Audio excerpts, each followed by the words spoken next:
Now, you all know that our pet Dolly recently had a litter of puppies. This is her pictured here. She had 12 to be exact. Thankfully, we found really great homes for all of them.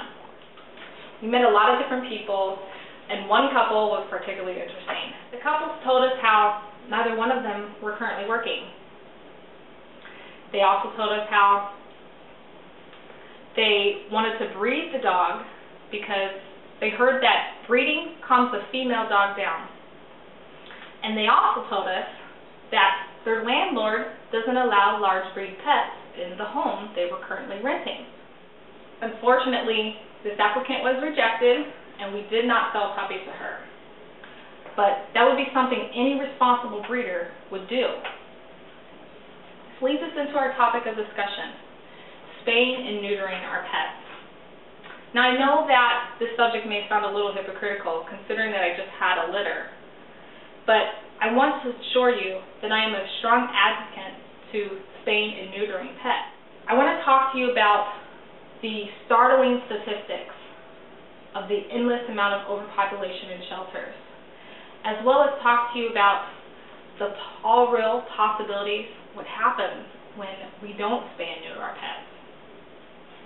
Hopefully, this will sway your position on spaying and neutering and will help you to make a stand and spay your current pet at home or any future pets that you obtain in the future. The Humane Society of the United States tells us that 6 to 8 million dogs and cats enter U.S. shelters every year. 3 to 4 million dogs and cats are euthanized because they can't find enough homes for them. On average, a fertile cat can produce 3 litters in 1 year. That's 4 to 6 kittens per litter. Dogs can produce 2 litters in 1 year. That's 6 to 10 puppies per litter. Now, there are a lot of myths out there about spaying and neutering, that people, they believe these things. I'm going to present you the facts to those myths. One myth says, if I spay or neuter my pet, it'll become fat and lazy. No, pets become fat and lazy because their pet owners feed them too much and don't provide them enough exercise. Another myth says it's better to have 1 litter first. Medical evidence indicates just the opposite. In fact, the evidence shows that if you spay your female pets before its first cycle, it actually is typically healthier throughout its lifespan. We have to remember, pets are not humans. They don't need to produce offspring to feel fulfillment in their lives. Myth 3 says that my pet is a purebred.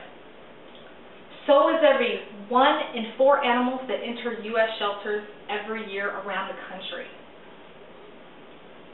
And another myth says, I want my pet to be protective. Spaying or neutering your pet does not eliminate the pet's natural instinct to want to protect its home and its family.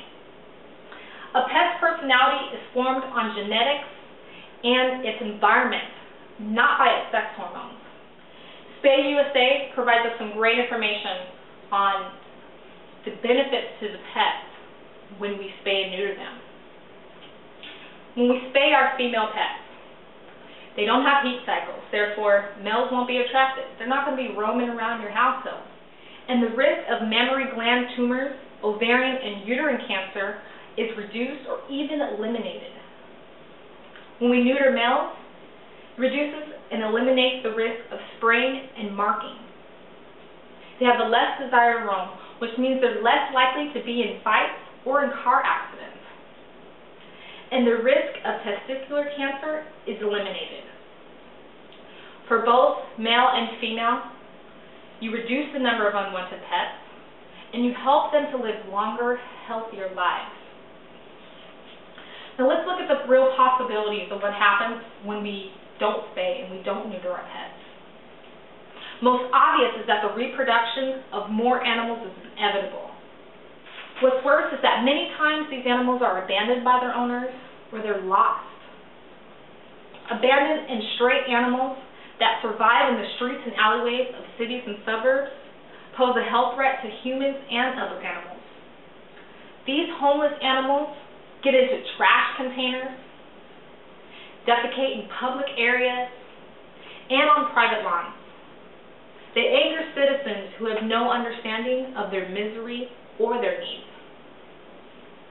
Often, the vicious tendencies found in some breeds can be attributed to the irresponsible breeding without regard for temperament. Many times the media introduces some heart-wrenching stories. One of the most memorable cases involves the former NFL quarterback, Michael Vick. He was involved in dog fighting. Now I have him pictured here. I pictured half his face and half the face of a mangled pit bull. People involved in this type of illegal activity find dog fighting to be fun, they find it to be entertaining, and a means to make money. They gamble the lives of their pets for profit. They breed and train these dogs to be vicious. In Vic's particular case, 8 dogs were killed due to their lack of performance, not because they were killed by another animal.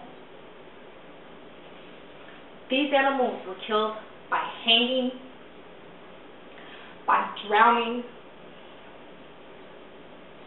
and slamming the dog's body on the ground. We must take action as pet owners and be responsible and do what is right.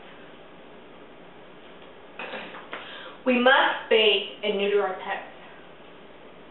Legislation and education alone does not stop overpopulation. It is up to us as pet owners to prevent the overpopulation by spaying and neutering our own pets. If we do choose to own a pet responsibly and breed, we must take action and try to ensure that their offspring goes to another responsible owner. Now let's review. There are startling statistics regarding the amount of animals entering shelters and euthanized each year. Myths are wrong. And there are so many benefits to spaying and neutering, which include the health of your animal and the cost to you as an owner.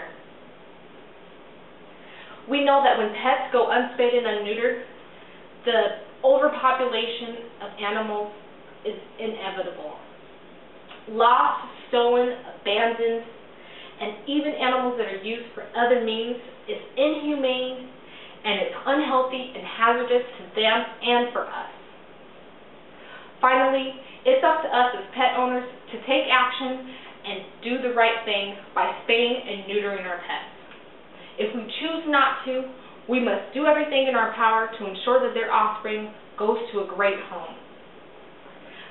Ultimately, I hope that each and every one of you do the right thing and make the better choice for you and your animal by spaying and neutering them. And since it starts with me, I am pledging to have our pet bloodhound Dolly spayed. Thank you for coming.